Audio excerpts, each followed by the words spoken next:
Ассалаумағалейкум достар, қалайсыздар? Бұл Нұр Нұрмашұлы. Біздің бүгінгі шығарылым осы аптаның соңында болатын керемет UFC 311 турниріне арналмақ. UFC 311 турниріндегі басты мейн ивент бұл ерлер арасында 155 фунт салмаққа дейін өтетін керемет кездесу. Дәл қазіргі чемпион дағыстандық Ислам Махачев пен оның қарсыласы нөмірі 1 орында рейтингте тұрған армениялық Арман Царукен арасында өтетін керемет кездесу. Ко-мейн ивент тағы бір титулдық белдесу достар. 135 фунт салмақтағы дәл қазіргі чемпион Мераб Двалишвили нөмірі 2 орында рейтингте тұрған тағы бір дағыстандық Умар Нурмагомедовке қарсы титулдық белбеуін қорғайтын болады. Достар, бұл шығарылым барысында UFC 311 турниріндегі мейн карттағы 5 кездесуге тоқталатын боламыз. Сонымен мейн карттың шымылдығын ашатын алғашқы кездесу бұл ерлер арасында орта салмақта, яғни 185 фунт салмаққа дейінгі болатын өте керемет кездесу. Кездесуді ешқашан таңдамайтын американдық Кевин Холланд пен оның қарсыласы бұрынғы One Championship'та орта салмақта және де жартылай ауыр салмақта чемпион болған голландиялық Рейния де Ридер арасында өтетін керемет кездесу. Бұл кездесуде сарапшылардың сәл ғана басымдығымен Кевин Холланд фаворит болып отыр. Біз білетіндей Кевин Холланд өзінің соңғы кездесуінде UFC 307 турнирінде грузиялық Роман Долидзеге ұтылғанын білеміз. Ал Рейния де Ридер өзінің алғашқы UFC-дағы кездесуінде американдық Джеральд Миршартты сабмишнмен жеңгені белгілі. Біз білетіндей Кевин Холландтың жалпы бокс стилі, джеб стилінің өте керемет екенін білеміз. Сонымен қатар бұл жауынгердің нокауттық күші бар екенін де атап өтейік. Және де Кевин Холландтың джиу-джитсуының өте керемет екендігін де атап өтуіміз керек достар. Ал Рейния де Ридердің күрес, грэпплинг және де джиу-джитсу стилінің өте жоғары екендігін атап өтуіміз керек достар. Менің ойымша бұл кездесуде Кевин Холланд кемінде төрешілердің шешімімен, болмаса техникалық нокаут, болмаса сабмишнмен Рейния де Ридерді жеңуі тиіс деп есептеймін.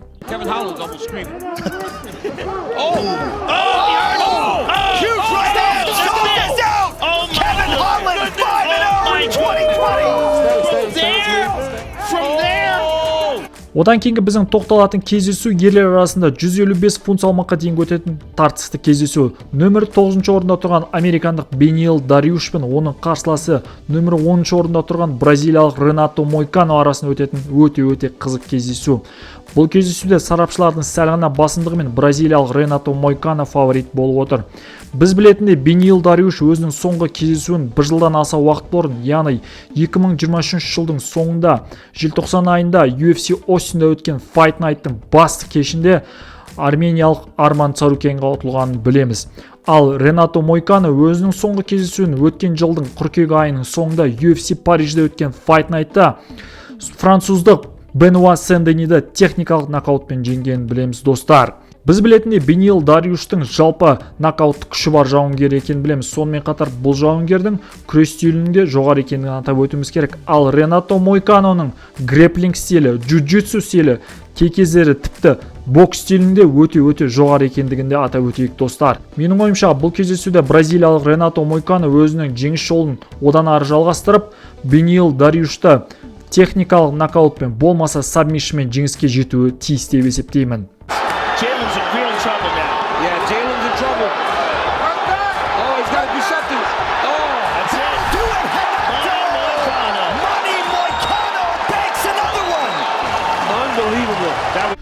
Одан кейінгі біздің тоқталатын кездесу ерлер арасында 205 фунт салмаққа дейінгі, яғни 93 кг салмаққа дейінгі өтетін қызықты кездесу.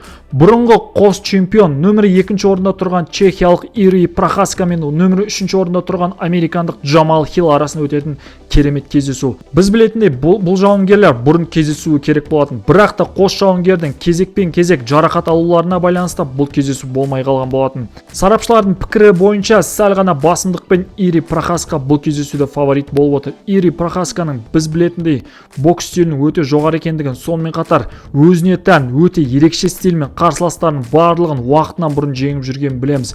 Және де бұл жауынгердің жалпы джиу-джитсу стилінің де өте жоғары екендігін атап өтейік. Ал американдық Джамал Хиллдің Джамал Хиллдің бокс стилінің өте керемет екендігін білеміз. Жалпы Джамал Хиллдің рекордына қарайтын болсақ, бұл жауынгердің нокауттарының саны өте көп екенін байқауға болады. Және де Джамал Хиллдің бұл кездесуде техникалық нокаутпен болмаса нокаутпен жеңуі әбден мүмкін. Бірақ та менің ойымша бұл кездесуде Ири Прохаска Джамал Хиллді техникалық нокаутпен болмаса төрешілердің шешімімен жеңіске жетуі тиіс деп есептеймін.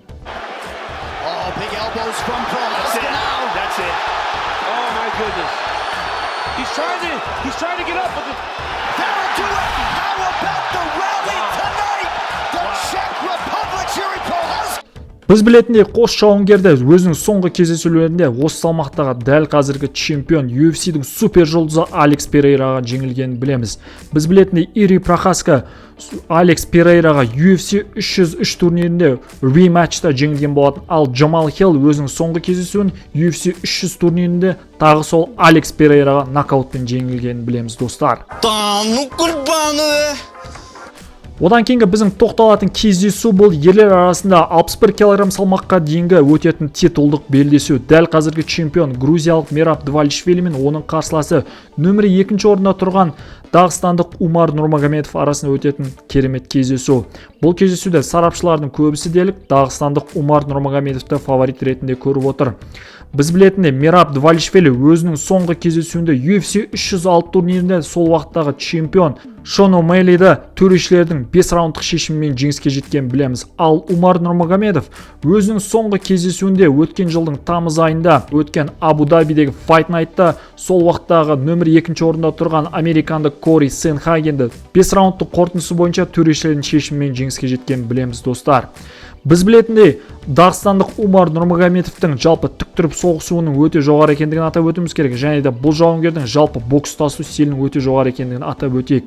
Және де бұл жауынгердің жалпы грэплинг стилі өте күшті екенін атап өтуіміз керек. Ал Мераб Двалишвилидің қарсыластарына жоғарғы қысым көрсету арқылы күрес стилін қолдана отырып, қарсыластарының барлығын бір ауыздан төрешілердің айқын басымдылық шешімдерімен жеңіп жүргенін біз білеміз. Менің ойымша, бұл кездесуде Дағыстандық Умар Нурмагомедов фаворит болуы тиіс.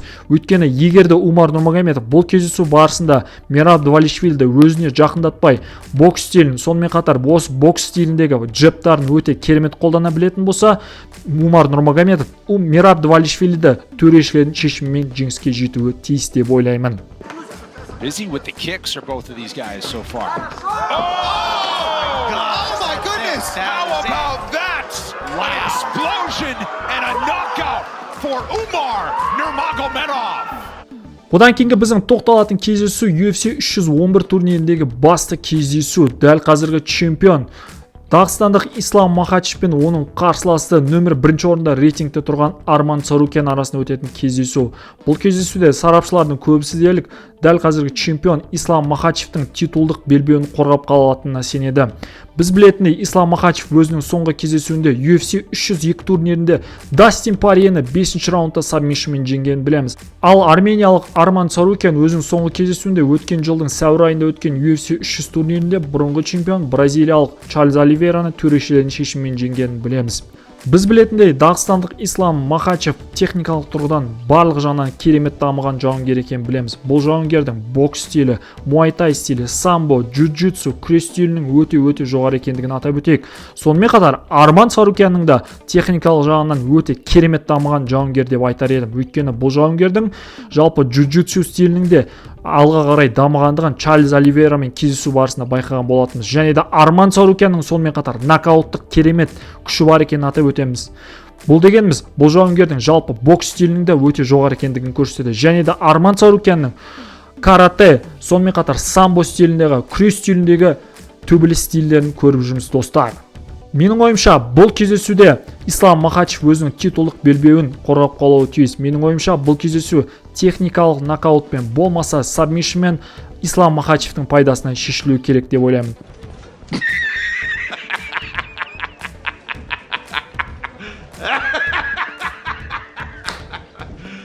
Ты серьезно?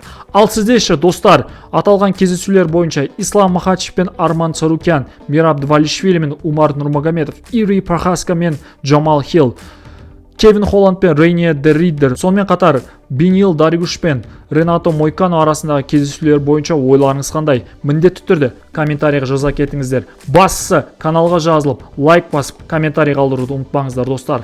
UFC 311 турниріндегі мейн картты жіберіп алмайық. Келесі жолыққанша.